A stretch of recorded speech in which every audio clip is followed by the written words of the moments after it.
Chères auditrices et chers auditeurs, bonjour. Nous voici arrivés au 10e épisode. Celui-ci commencera par un message de Jacques Delors, ancien président de la Commission européenne. Ce message sera lu par Pascal Lamy, ancien commissaire européen. Je vous souhaite une bonne écoute et n'hésitez pas à laisser un commentaire. Merci. Chers amis, je vous invite à écouter pour revivre à 35 ans une aventure fabuleuse et unique dans l'histoire européenne qui a été le premier rallye raid Paris-Pékin en 1988. C'était 2 ans après ma première visite officielle comme président de la Commission européenne à Pékin.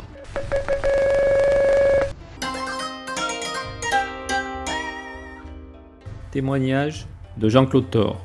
C'est aujourd'hui, 14 août, que nous avons atteint le point culminant de notre expédition vers Pékin. Un peu avant midi, nous sommes arrivés au col de Kangjera Pass. C'est là que nous avons retrouvé les autorités chinoises qui nous y attendaient depuis un petit moment. Nous avons fêté l'événement dignement, au champagne.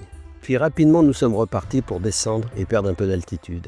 Un arrêt obligatoire au poste frontière chinois pour remplir les premières formalités dans ce pays. Nous repartons rapidement, encadrés par les services de police. Nous avons des consignes fermes, interdiction de les dépasser, interdiction de s'arrêter sans leur autorisation.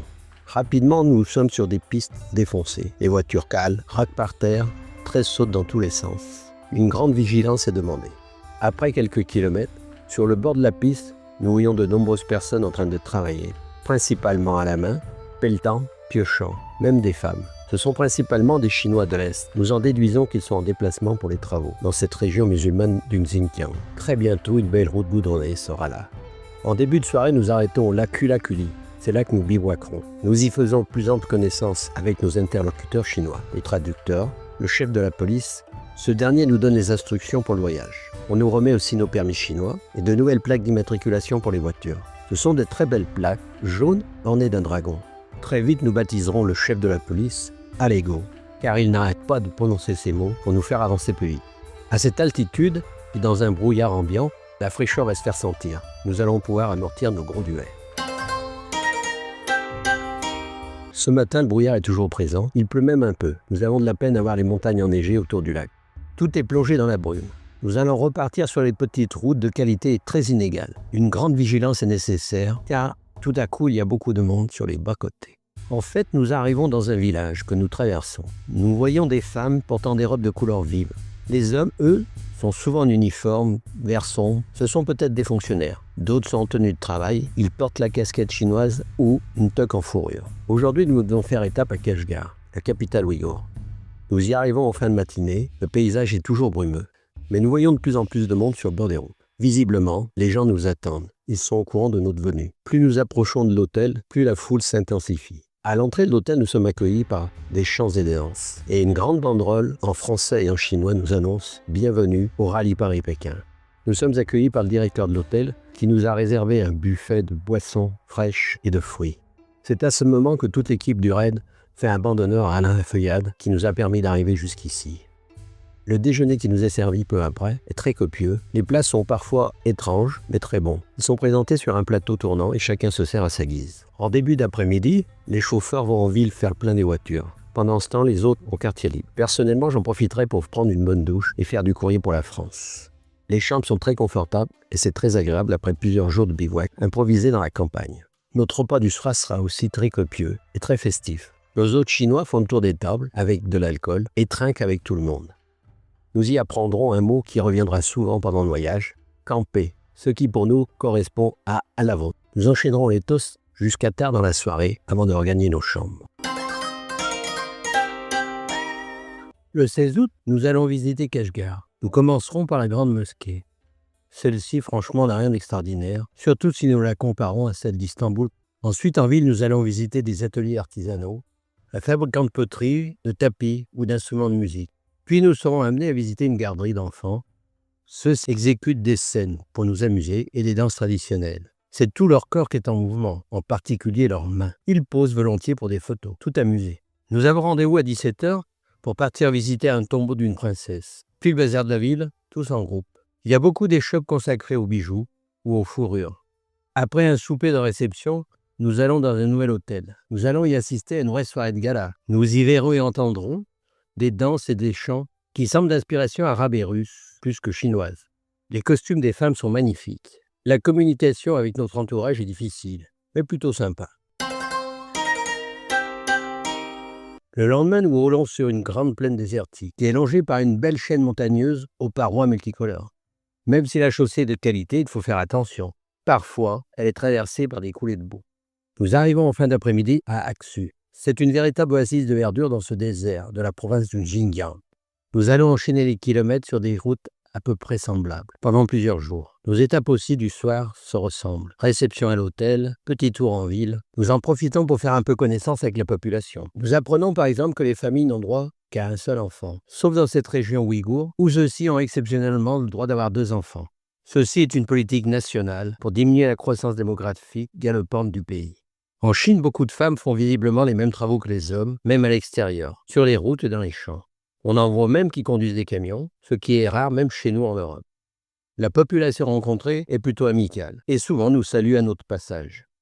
Au fil des kilomètres, les paysages changent et surtout nous voyons de plus en plus d'habitations et de petites villes. La région est semble-t-il de plus en plus industrielle. Nous avons parfois un peu de tension par rapport à l'encadrement chinois. L'escorte nous fait arrêter un peu n'importe où et surtout là où il n'y a aucun intérêt. Avec les kilomètres enchaînés et nos petites réceptions du soir, les journées sont longues. Souvent, nous nous couchons vers minuit. Ce matin, nous ferons le plein d'essence directement à l'hôtel. Un camion-citerne a été affrété par la direction. Puis nous repartons pour Turfan à seulement 180 km de là. Nous y arrivons rapidement, avec un accueil en fanfare une fois de plus. On commence à avoir l'habitude. Nous déjeunons, puis allons visiter la vieille ville, qui est à 40 km de la ville actuelle. Les ruines de cette dernière s'étendent sur une surface importante. Nous y voyons un temple dont la façade est couverte de niches décorées de peintures, représentant des Bouddhas principalement. Ce sont les points forts de la visite. Nous irons voir ensuite des tombeaux souterrains. Nous apprenons que cette ville avait été détruite à l'époque par les invasions mongoles. Après Turfan, la route redevient vite une piste caillouteuse. Dur pour la concentration de la conduite et pour les voitures. Nous nous arrêtons tard le soir et beaucoup d'équipages doivent faire de la mécanique, surtout pour des crevaisons. Richard aura des problèmes d'alimentation dès les premières heures. Puis, sa voiture, en tombant sur une bosse, tape un rocher. La casse est importante. Il va finir tracté par le Toyota de Gérard sur les 40 derniers kilomètres. Pour nous, toujours pas de problème. Guy s'en tire plutôt bien sur ses chemins empierrés et il adore la conduite tout-terrain. Moi, je lui laisse volontiers le volant sur ses parcours accidentés. Le paysage désertique est très beau, mais nous n'en profitons pas vraiment. Malgré une cadence plutôt soutenue, nous n'arriverons qu'à 22 heures au ravitaillement d'essence. Après avoir travaillé un peu sur la voiture de Richard et de Claire, les mécanos de l'assistance la déclarent hors course. Ils n'ont pas les pièces pour réparer. La Peugeot accidentée sera finalement récupérée par un camion chinois réquisitionné sur place. Elle finira ainsi le trajet jusqu'à Pékin, de même que la Volvo de Anne et Marc, qui elle a subi une casse irréparable. J'apprendrai par la suite que les coéquipiers n'étant pas souhaités à bord des véhicules, par les conducteurs chinois sans doute un peu superstitieux par la présence féminine dans leurs véhicules, finiront quant à elles une partie du trajet en train, seules, au milieu de la population chinoise. Elles nous rejoindront peu de temps avant l'arrivée sur la place Tiananmen. Ceci nous ayant un peu retardé, nous allons être obligés de changer notre programme et revenir 130 km en arrière pour reprendre la direction d'une forteresse où nous devons bivouaquer. Nous l'apercevons de loin. Celle-ci tient ses promesses. Nous avons enfin nos premiers monuments à l'architecture typiquement chinoise, avec des toits en pente légèrement circulaire et des bordures relevées. Elle en impose aussi par sa superficie et sa masse. C'est un monument majeur dans la défense qui marque une des extrémités de la Grande Muraille de Chine. Nous avons le privilège de pouvoir bivouaquer à l'intérieur de la première enceinte. Le 25 août, nous allons traverser une zone complètement fermée aux étrangers, avec bien entendu l'interdiction de faire des photos ou de nous arrêter. Nous longeons la Grande Muraille maintenant sur plusieurs dizaines de kilomètres. C'est une portion où elle n'est pas très impressionnante. Depuis plusieurs jours, nous voyons sur notre droite une chaîne de montagnes dont certains sommets sont enneigés. En août, cela indique qu'ils doivent culminer à plus de 5000 mètres. Le paysage change, la population va en augmentant au fil de notre avancée. Finalement, nous arriverons à Wuwei en début d'après-midi. Nous devons y loger dans 2 hôtels différents, ce qui provoque quelques quiproquos dans l'attribution des chambres. Nous avons droit à une visite guidée pour visiter plusieurs temples et tombeaux dans les environs de la ville. Les photos ici sont autorisées. Sur un autre site, nous voyons une véritable armée reconstituée en statues de bronze, bleuie par le temps. Elle représente principalement des guerriers, des cavaliers et leurs montures. Notre guide local est très sympathique et très souriant. Malheureusement, presque personne ne comprend ses commentaires. Elle parle très vite et avec un fort accent. Les gens que nous rencontrons sont plutôt avenants. D'un contact agréable, nous voyons bien qu'ils font leur possible pour nous aider. La ville n'est pourtant pas un lieu touristique. Au revoir Wiwei, direction Langou. Langou est vraiment une grande ville. Nous y parcourons plusieurs kilomètres avant d'arriver à notre point de chute du jour. Les avenues à 2x2 voies sont larges et elles sont souvent bordées par des pistes cyclables. Nous sommes dans la capitale d'une nouvelle province, le Guangxi. Ce soir, nous constaterons sur la voiture des taches d'huile autour de la plaque de protection du moteur. Nous resserrons quelques boulons, mais ça soigne toujours. Nous allons devoir rajouter de l'huile régulièrement et surveiller le niveau, en espérant que cela suffira et que nous pourrons aller jusqu'à l'arrivée. Notre parcours redevient montagneux, mais cette fois, fini les parties désertiques. Nous arrivons sur des montagnes cultivées en terrasse. C'est magnifique. Avec la différence d'avancée des plantations, nous avons droit à une multitude de couleurs. Nous finirons par passer à un col à 2700 mètres, et ici un temple domine la vallée. Et la descente en lacet sera très rapide. Cette région est très maraîchère. Nous y voyons une multitude de légumes cultivés. Nous roulons toujours en convoi. Cela devient de plus en plus pénible, surtout quand la police donne le pas et roule lentement, puis s'arrête, n'importe où, sans motif. Nous allons faire un détour pour visiter le tombeau de l'impératrice Tsang. Sa sépulture n'est pas visible, mais la voie sacrée qui conduit au tombeau est bordée de statues imposantes. C'est un endroit par contre très touristique. Nous sommes presque agressés par des camelots. Le soir, nous arrêterons à Xi'an pour l'étape.